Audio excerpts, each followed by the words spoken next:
ህይወት በዚያ መንደር እንደ ቀድሞ አይደለም። ክብደቱ ከአለት በላይ ነው። ከጦርነት ማግስት ነገሮች ቢጠበቁም ብዙዎች ግን ሁኔታውን ከራሳቸው አንጻር መመልከት ቀሏቸዋል። እዚህ ባዶ ነው። እናት ትናገራለች። ቤተሰብ ዘመድ አዝማድ ብሎ ነገር የለም። በቃ ባዶ። ለዓመታት የራቁትን ቀዬ መልሶ እንደ መወዳጀት የሚከብድ ነገር የለም። ቢሆንም ግን ኑሮ ነውና ይህ ግዴታ ነው። እነሱ በደጉ ዘመን ብዙ የሆኑበት ያ ሰፈር ዛሬ የለም። በፍርስራሽ ውስጥ ሆኖ የቀደመ ህይወትን ቢያስቡት ምን ዋጋ አለው? ጋዛውያን ከራቁበት ቀዬ ሲመለሱ ያጡትን በማስታወስ ያነባሉ። ህይወት እንዲነች ሳይመችም ሲቀር የቀደመን ማስታወስ በእኛ ውስጥ የተለመደ ነው። ሰውነት የለመደውን ይፈልጋልና ሲያጣው ግራ መጋባቱ ይጠበቃል። በተለይ ደግሞ ወልዶና ከብዶ ዓለምን ያዩበት ቤት እንዳልሆነ ሆኖ ከማየት በላይ የሚሰብር ነገር አይኖርም። 2 ዓመታት በዘለቀው የሐማስ እስራኤል ጦርነት ጋዛ የከፋውን ስቃይ ታለች። ያም ቢሆን ግን መዘዙ ለነዋሪዎቿ ተርፏልና ቀያቸውን ጥለው ሲወጡ የሚችሉትን እንኳ ለመሸከፍ ጊዜ አልነበራቸውም። የበዛውን ድርሻ የሚወስዱት ደግሞ የለፉበት በአንድ ጊዜ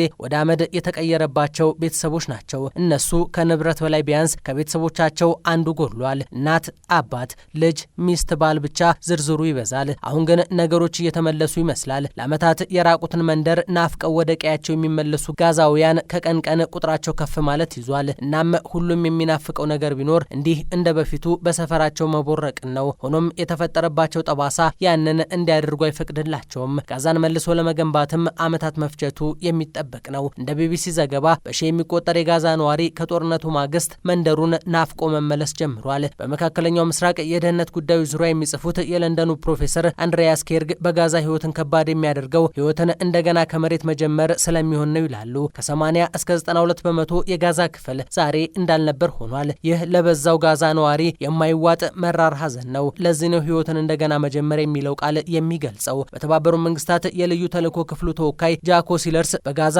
መልሶ መገንባት ውስጥ እስከ 60 ሚሊዮን ቶን ወይም ከ60 ቢሊዮን ኪሎግራም በላይ ፍርስራሽ አለት መነሳት ግድ ይለዋል ባይ ነው። የከፋው ነገር ደግሞ ይሄ ነው። በዚህ ፍርስራሽ ውስጥ ዛሬም ሰዎች ተቀብረው ይገኛሉ። እናም ፍርስራሹን ማንሳት በሌላ ጎን የቀሩ የሰዎችን አካል ማግኘትም እንዳለ ነው። ያልፈነዱ ቦምቦችም እንደሚኖሩ ይጠበቃል። በበጀት ደረጃም ቢሆን አጠቃላይ እስከ 70 ቢሊዮን ዶላር ወጪ ያስፈልጋል። ለነዋሪዎች አስፈላጊ በሚል የሚጠቀሱ እንደ ውሃና መብራት ያሉትን ለማሟላት ዩኒሴፍ መቅደም አለባቸው ያላቸውን መንገዶች ይፋ አድርጓል። በዚህ ውስጥ እስከ 70 በመቶ መሰል መሰረተ ልማቷ የወደመባት ከተማን ለማደስ መንግስታት የቤት ስራቸው መጀመር ያለባቸው ቀድሞ ነው። ለጋዛ ሁነኛ የውሃ አቅራቢ የሆነው የሼክ ጂሊን ውሃ ማጣሪያ ዛሬ ላይ እንደ ቀድሞ መስራት አይችልም። እሱን ጨምሮ 6 የሚሆኑት ሌሎች የውሃ መሰረተ ልማቶች ሙሉ ለሙሉ በሚባል ደረጃ ፈራርሰዋል። እስራኤል እንደምትለው ለመሰረተ ልማቶቹ መጥፋት ተጠያቂዎቹ የሐማስ ሰዎች ናቸው። በጦርነቱ ወቅት መሰረተ ልማቶችን እንደ መከለያ የሐማስ ወታደሮች መጠቀማቸው ጥፋቱ እንዲደርስ ምክንያት ሆነዋል።